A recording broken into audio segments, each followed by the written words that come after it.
में चुनाव प्रचार करने आए केंद्रीय मंत्री ललन सिंह ने आरजेडी उम्मीदवार बीमा भारती के बारे में चौंकाने वाले खुलासे किए हैं। ललन सिंह ने कहा कि बीमा भारती ने इंटर पास होने का सर्टिफिकेट दिया था, जिसके बाद उन्हें मंत्री पद की शपथ दिलाई गई थी।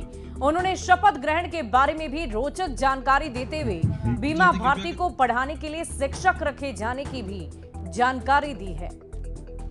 तो हम बता दिए कि उनकी इतनी शिक्षित थी कि उनका बायोडाटा कहता था कि वो इंटरमीडिएट हैं, और नीतीश कुमार जी ने उनको बायोडाटा देख के मंत्रिमंडल में उनका नाम दे दिया। बाद में मालूम हुआ कि उनको तो पढ़ना ही नहीं आता है। तो 7-7 मंत्री को एक बार, बिहार के इतिहास में भी पहली बार देखा होगा आप लोगों ने, 7-7 मंत्री को एक साथ खड़ा करके उन्होंने शपथ कराया, ताकि वो पढ़ रही है कि नहीं पढ़ रही है किसी को पता ही नहीं चले। और अगस्त तक केंद्र की सरकार गिरने की लालू प्रसाद की भविष्यवाणी पर सियासत अब भी जारी है। एनडीए नेताओं ने लालू प्रसाद को दिन में सपने ना देखने की नसीहत दे डाली है।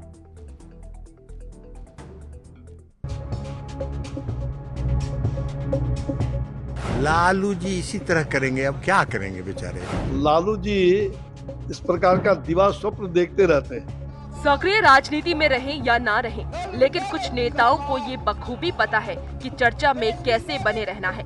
ऐसे नेताओं में एक बड़ा नाम है आरजेडी के राष्ट्रीय अध्यक्ष लालू प्रसाद का। ये हम नहीं कह रहे, ऐसा कहना है जेडीयू सांसद और केंद्रीय मंत्री ललन सिंह का। लालू जी इसी तरह करेंगे, अब क्या करेंगे बेचारे। आप बताइए क्या करेंगे। सजा याफ्ता हो गए हैं, चुनाव लड़ नहीं सकते हैं, स्वास्थ्य उनको कहीं घूमने फिरने का परमिशन नहीं देता है। तो अखबार में कुछ छपना है तो अखबार में कुछ छपने के लिए कभी कह देंगे कि अगस्त में गिर जाएगी, कभी कह देंगे कि जून में गिर जाएगी, कभी कह देंगे कि सितंबर में गिर जाएगा। दरअसल आरजेडी के 27वें स्थापना दिवस के मौके पर लालू प्रसाद ने अगस्त के महीने में केंद्र सरकार के गिरने की भविष्यवाणी कर दी। तब से बिहार की सियासत गर्म है और एनडीए के नेता हमलावर।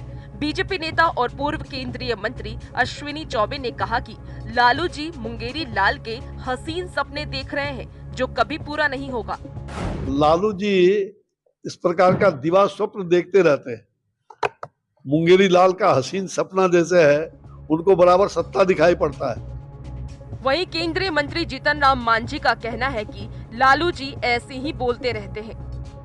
वो तो उस समय कह रहे थे कि एनडीए की सरकार यहाँ आ ही नहीं रही है, तो झूठ बोलते ही हैं, झूठ बोल करके लोगों को बरगला रहे हैं। जबकि एलजेपीआरवी के अध्यक्ष और केंद्रीय मंत्री चिराग पासवान ने कहा है कि लालू जी अपने कार्यकर्ताओं को बांध कर रखने के लिए इस तरह की बात कहते हैं। सच्चाई उनको भी पता है। सिर्फ अपने कार्यकर्ताओं को बहला के फुसला के रखने के लिए वो जानते हैं अच्छी तरीके से कि भैया नहीं बहलाएंगे फुसलाएंगे तो कैसे 5 साल चलाएंगे।